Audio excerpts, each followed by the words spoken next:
I have just remembered the day that Special Branch made a prediction and it failed. During my tenure in the Special Branch, there is only one, nowadays we call them public opinion polls. There is one opinion poll that we carried out and it was wrong throughout my tenure. I've just remembered that one. Hey, the national head office at NYATI was blessing with fire. You would have thought that we have killed somebody. You would have thought that we would have killed somebody, but we had not. A lot of communication happened.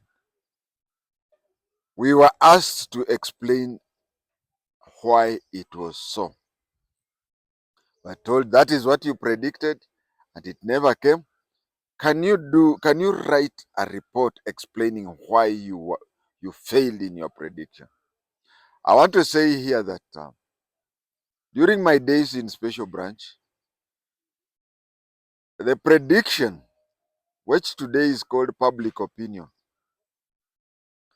we never worried about giving the false report.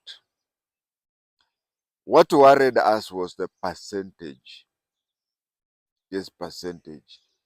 If an election is going to be held and we said that candidate so-and-so will get 62%, and then that candidate gets either 65 or 60, that used to give us tension. It used to give us worry. So to us, it was not a matter of getting it right, but it was getting it right to the point of a decimal. I will talk three things. The first thing is I'll talk of the incident that we did, the only one, just one, the only incident that made the national head office almost lynch us. I'll talk of that incident. I will also talk about why the NIS, even today, in their prediction, they are always right. And lastly, I'll tell you why today's prediction, today's public opinion is always wrong. Let me start with today's public opinion that is always wrong. A lot of people say, that, I mean, when we come to the last election, I just want to give an example of the last election. Ruto went through hell. Any other person would have resigned as the deputy head of state. But Ruto did not resign. Why? Ruto did not resign in the last government because in his capacity as the deputy head of state, he is a consumer of the government intelligence. So here was Ruto before the 2022 election, getting intelligence from the NIS by virtue of his office. By virtue of his office, he was getting intelligence whereby NIS was saying that on the ground, he is leading. But me and you were relying on both the media houses and these opinion poll companies. I don't want to name any because, hey, of the consequences. Anyway, I don't fear the consequences. But what usually happens is that anybody you mention here on this YouTube, he goes and complains to the YouTube people, and the YouTube people block your video. So what is the use of me talking, then only a few people, a few hours people watch, and then it is blocked for good? That is why I'm careful. Otherwise, me, I'm the type of a person who calls a spade a spade. Now, let us start with the media houses. There is this, is it called Radio Africa?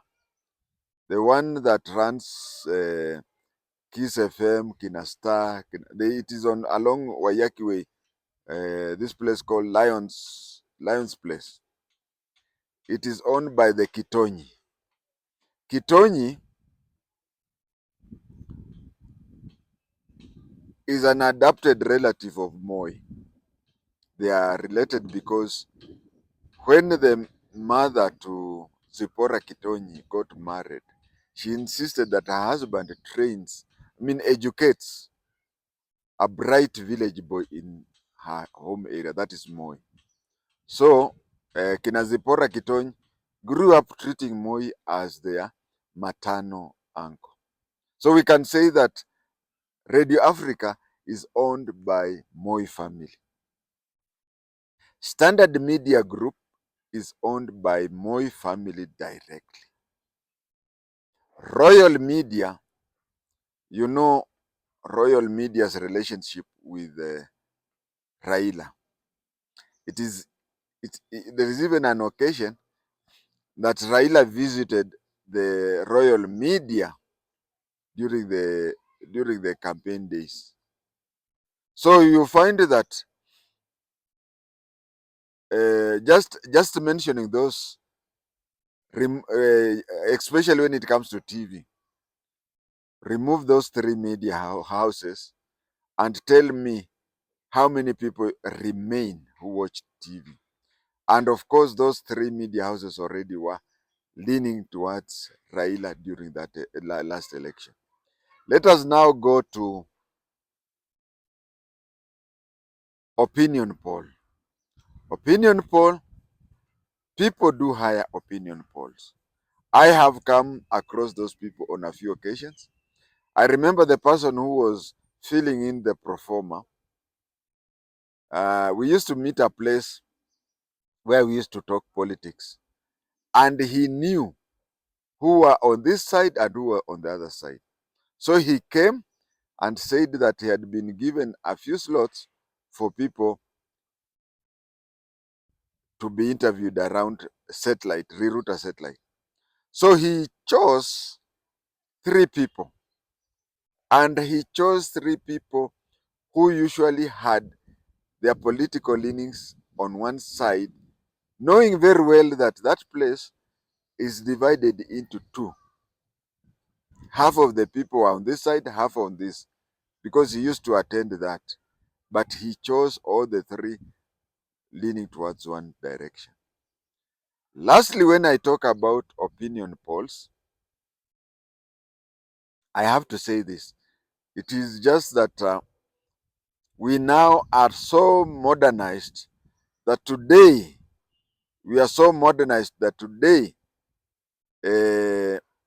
I can communicate anything about any country in the world within seconds and people are coming. But those days before social media, it was a bit hard for people to prove such and such a thing. But in the year 2002, I talked to people. They are still there. They can still verify that there was a plan and it worked perfectly using these people who are called opinion poll people. First of all, when opinion poll started in the year 2003, it showed that if elections were held at that day, blah, blah, blah, blah, and Kibaki's name was on the list. I remember people associated with Kibaki complained and said that according to the Constitution of Kenya, not 2003, sorry, 2007, I correct myself. Opinion poll started around 2007, immediately after the clashes, when things were cool, things had cooled, and the tension that had been there post-election had gone, and then people started collecting public opinion in 2007, not 2002, 2007. When they started collecting the public opinion, the first person to react were people associated with Kibaki. They said that when election, should anything happen, and elections are called, Kibaki is not qualified, was not qualified to be on the ballot paper. Why? Because Kibaki has been sworn in twice. He was sworn in 2003, 2002, and 2007. So he cannot be voted in. So you cannot go with a questionnaire and say, and put Kibaki's name there. That is when the public opinion companies stopped putting Kibaki's name on the list. Now, what they were doing is that were supposedly going around asking people, that should the election be held today, who will be the person you'll vote for?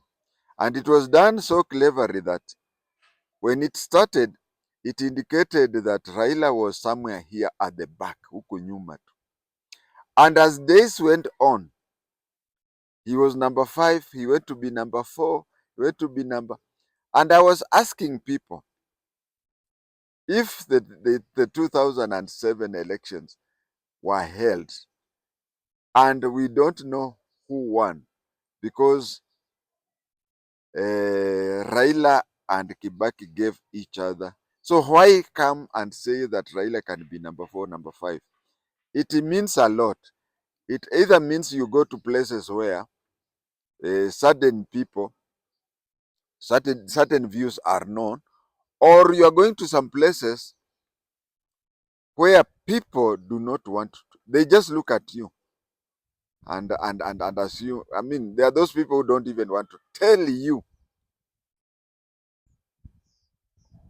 They, they don't tell you what you need to know.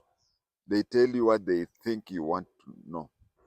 So they look at you and make a decision. So there are so many reasons which could have been this way or that way.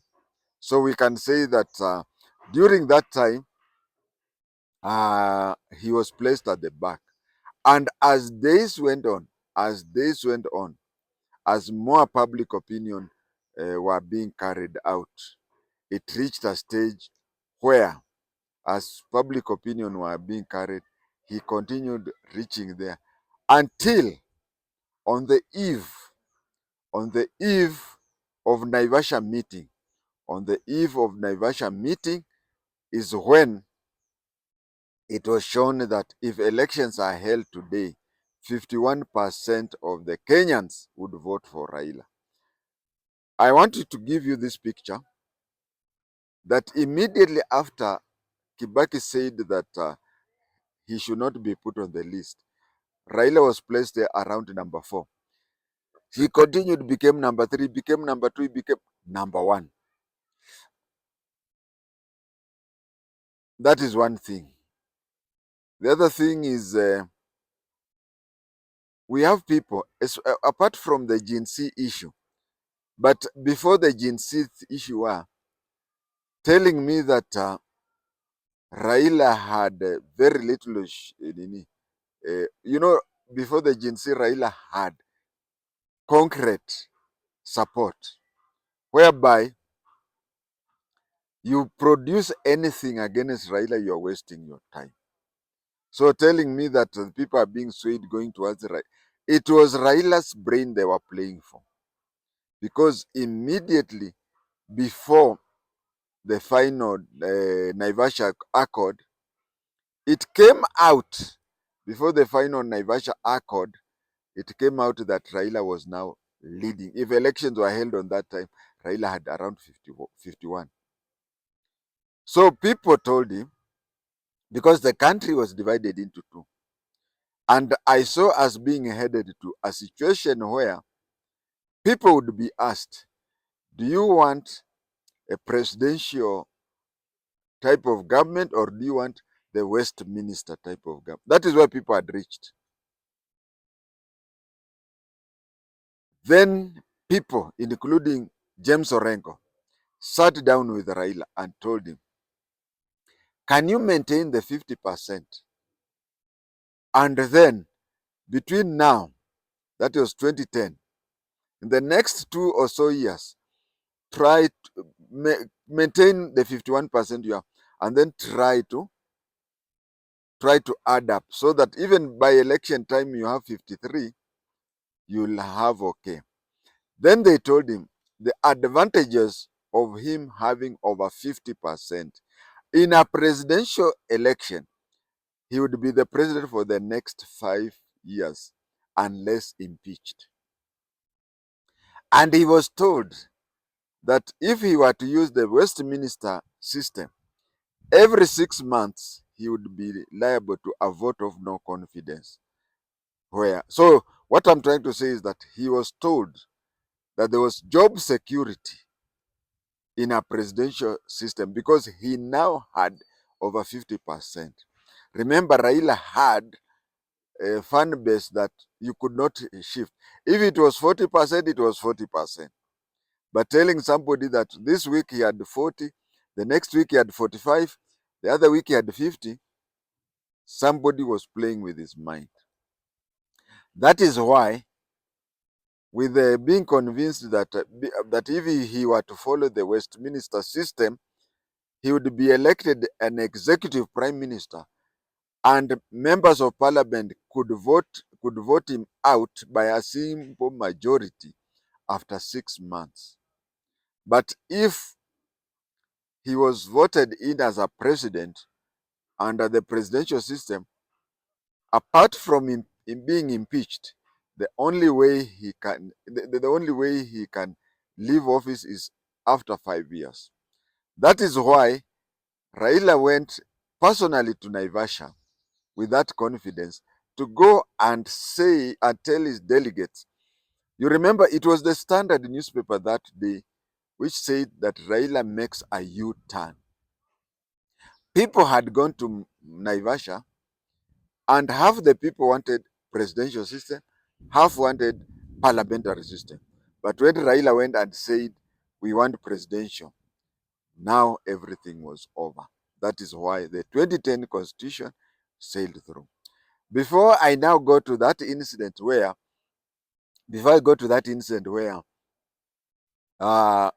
special branch got it wrong, and I said we don't get it wrong.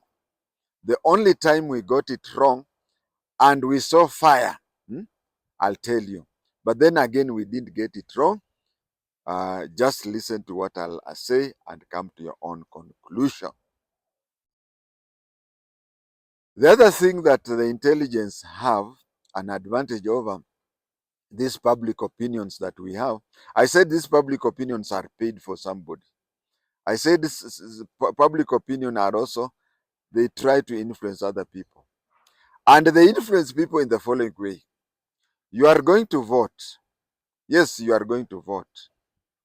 And then you discover that the candidate you want is leading by over 90%.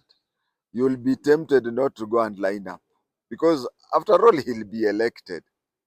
On the other hand, the candidate you want is losing.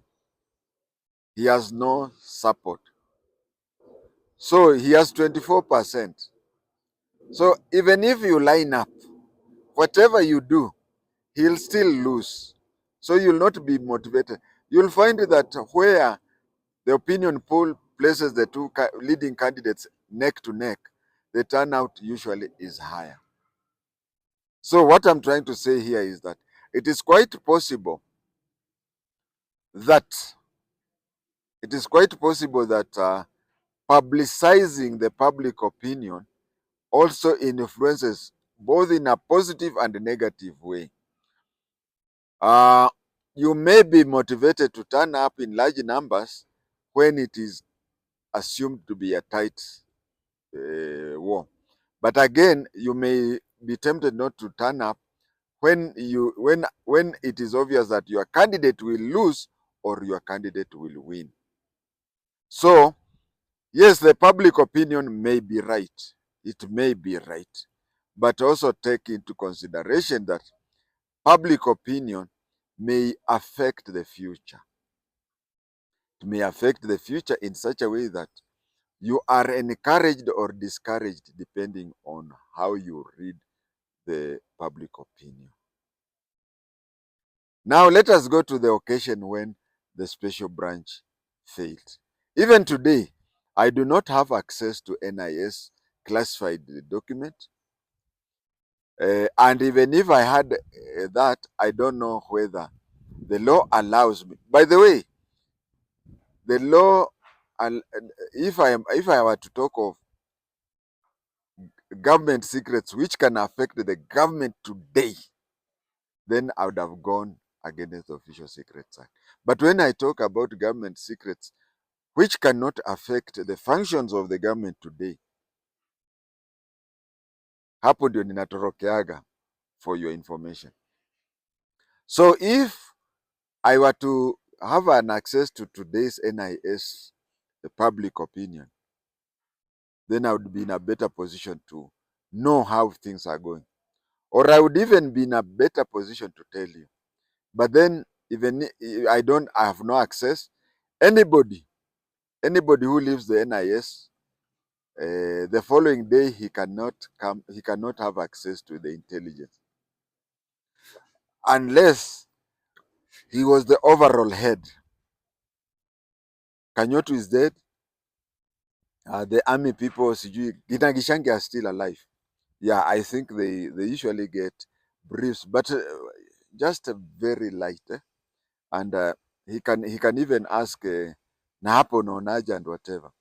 People the cream, but not people like us.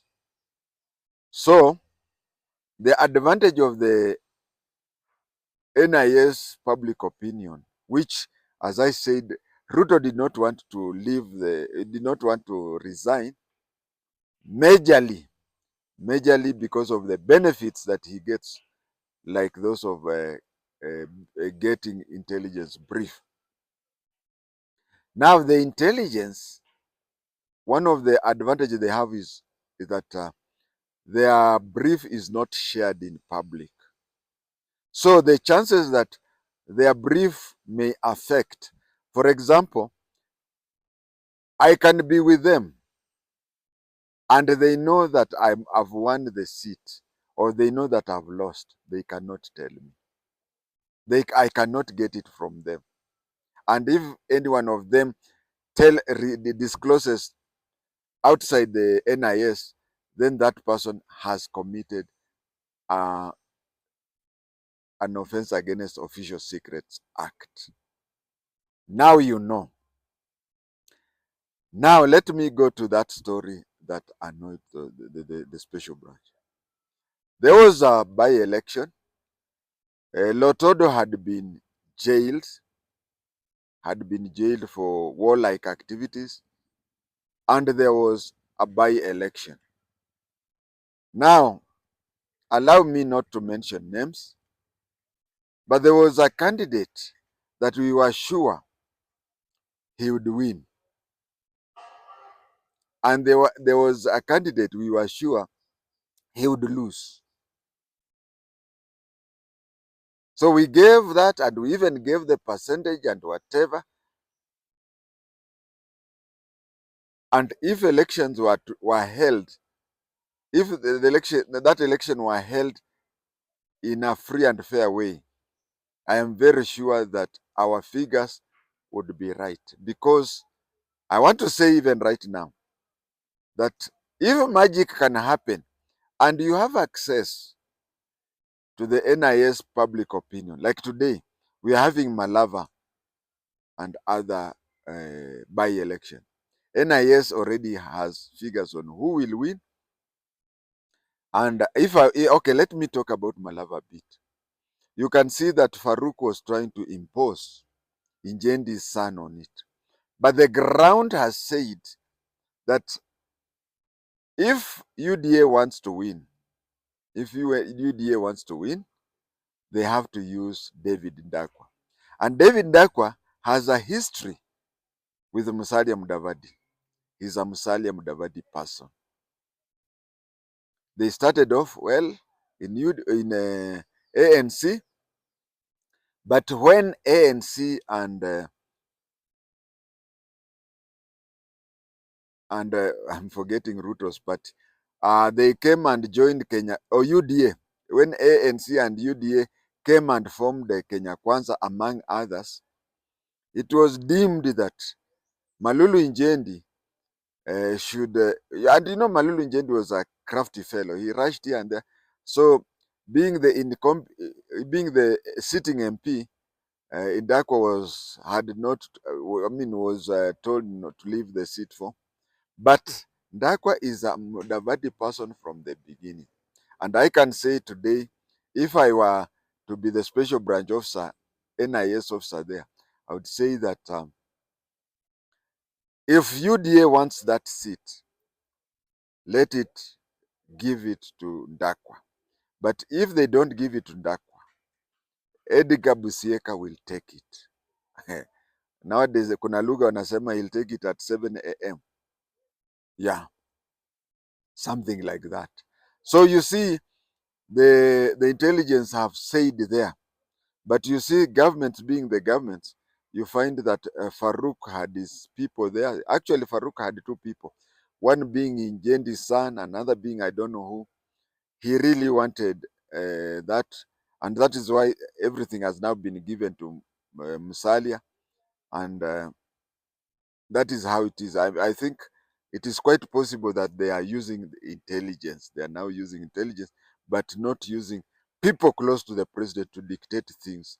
Although Farouk comes from 5 kilometers from Malava, 5 kilometers from Malava. Even Ruto himself came from 5 kilometers from Malava. Chepsaita is 5 kilometers from Malava. But that is what I'm saying, how the intelligence gives out the information. So we had this election in West Pokot where we wrote what we said. We said so and so is going to get and so is going to lose. And everything was showing that. And we were talking of him getting around 65 to 80%, between 65 to 80%, somewhere there. What happened? It happened like this. And you see, the district commissioner was a biological nephew to Moi. Moi was his maternal uncle.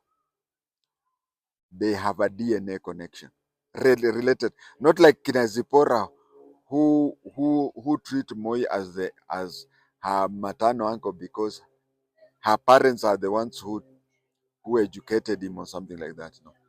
So the district commissioner wanted this other candidate to win, and this is what happened. During those days, the returning officer for all the seats in a district almost always used to be the local district commissioner. He was the returning officer. The deputy returning officer used to be the DO1.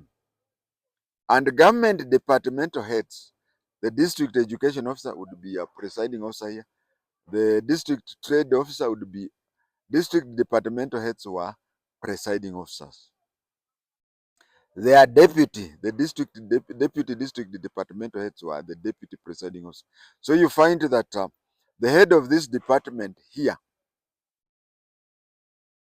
would be the presiding officer here and the deputy of another department. It is not that, let's say, one department, they used to take one presiding officer, one departmental head to a certain polling station, and another deputy district boss from another department to deputize him as a deputy presiding officer. So what happened on that time is that what happened on that day is that we had a magistrate who took our oath. All the civil servants who were there, who were to participate in the election, we took an oath. After the magistrate had taken an oath, we had signed those forms and given out, and they were being collected. The district commissioner stood up and addressed all the election officials who were civil servants. Said, so and so is going to be elected as the MP. So and so is going to be elected as the MP, and it is your duty to make sure that he is elected. How you do it, I don't know. Nastaki kujua, and he walked out. We wrote, hey, hata kama mama yako ni sister ya president, we write report. He did that, and that night we wrote a report that after people had been sworn in, Peter Kibiego Lagat stood up and told the election officials that candidate so and so will be elected. How he will be elected. And you see, the environment was so much known. Imagine, I've just said that we had said that the leading candidate would get between 65 and 80%. Now, overturning that is not easy, is it? So, but you know, he lost. He lost, and the fellow got about the same margin. Now, what I was saying is, after the DC left, we went to the office and passed that information. Said the DC had instructed the presiding officer, all election officials, presiding officers, deputy presiding officers, polling clerks. I had told them that make sure so and so is elected. How you will do it, I don't know. So we passed that information. We in fact, there are those information that you pass through the quickest means. That means after entering the office, within 10 minutes, the national office should know. So we said that, and we said a written report will follow in due course. Then after that, what the presiding officers were given ballot papers. No, let me say, just like today, they were given ballot equipment. Today, not just today, beginning from the ECK days, you were not supposed to open the ballot booklets. You are just given booklets which says, this booklet starts with. I remember in one of the early elections, we had a few cases where ballot papers for a place in this side of the country getting ballot, because the cover would say, this is Nakuru. But when you go to open, you find it, this is Makuyu. Those days, but the computerization of everything, I don't think nowadays it's happened that way. But those days, they were given the ballot papers, which were printed by the government printer. After being given the ballot papers, the presiding officers in that hall next to, between the then Kapenguria law courts and the AP lines, there was a hall there where we were in that hall, and it is in that hall that presiding officers started marking X's. Yeah, they started marking X's against the candidate whom the president had, not the president, the president's nephew, who was the district commissioner, had said he must pass. So you see, if those booklets were already signed. And I don't know about today, but I know about Pokot of the 80s, Pokot, Turkana, and others. Their level of education was low. And you see, Pokot, even among themselves, you could not compare the level of Pokots in a place like Kapenguria, Leland, Chepareria. You could not compare them with Pokots of places like Alale. So these presiding officers went, and a voter would come, and a voter would come and want to vote for somebody. When he came, he wants to vote, he would be told. Those days they used to be asked, unataka kupigia nani? He would say, I want to vote for left. Then he would be given an already marked ballot paper and told, hebu ingiza kwa hiyo sanduku, ingiza kwa hiyo sanduku. And you imagine that voter has not even gone to, he has not even entered the ballot, he never entered the ballot booth, he never even marked anything. He would just be asked by the presiding officer, whom do you want to vote for? And he would say, and then he would be given a ballot paper. It would be bent, what do we call bent. Then he would be told, go and place it in the ballot. So from there, the results came. And we submitted in the quickest way, like those days, that within an hour, NYATI House already was aware, the national office was already aware that the election results were this way. But then the national head office was concerned. He said that you said that, okay, when it comes to figures, you are right. When it comes to percentage, you said the winner would get this between 65% and 80%. That one you got. And you said the loser will get between 20 to 35. That one you got. But the person whom you said will win lost, and the person whom you said will lose won. But then that is also the good thing about intelligence. Anything happening, they report immediately, it reaches immediately.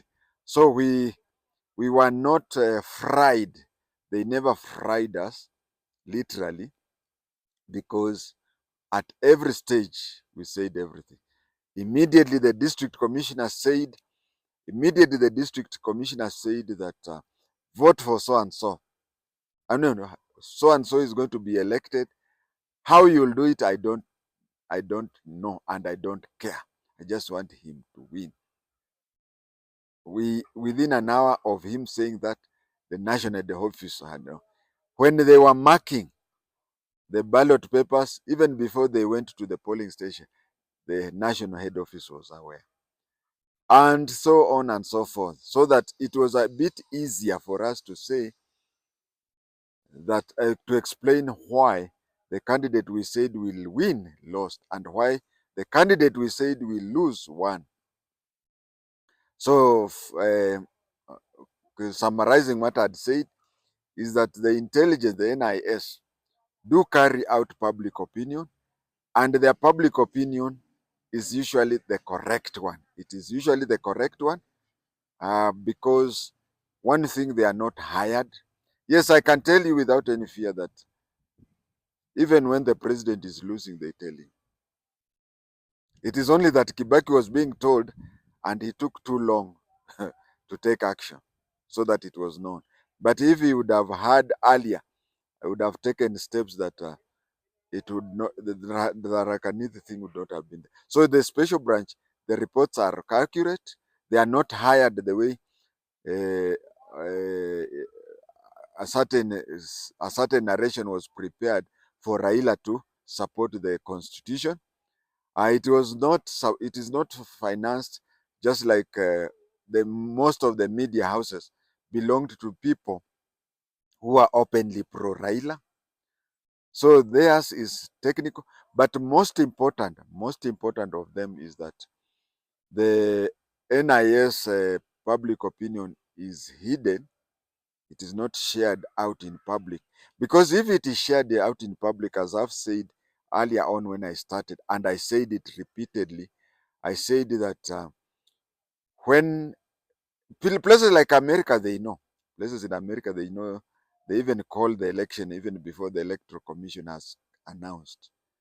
But in developing country, of which Kenya is one of them, trying to tell people that the candidate you are supporting will lose affects you in the ways that I've said. It will affect you either to turn up massively, or even keep off, or even switch camps. So that is why our public opinions are the way they are. And with those many remarks, thank you.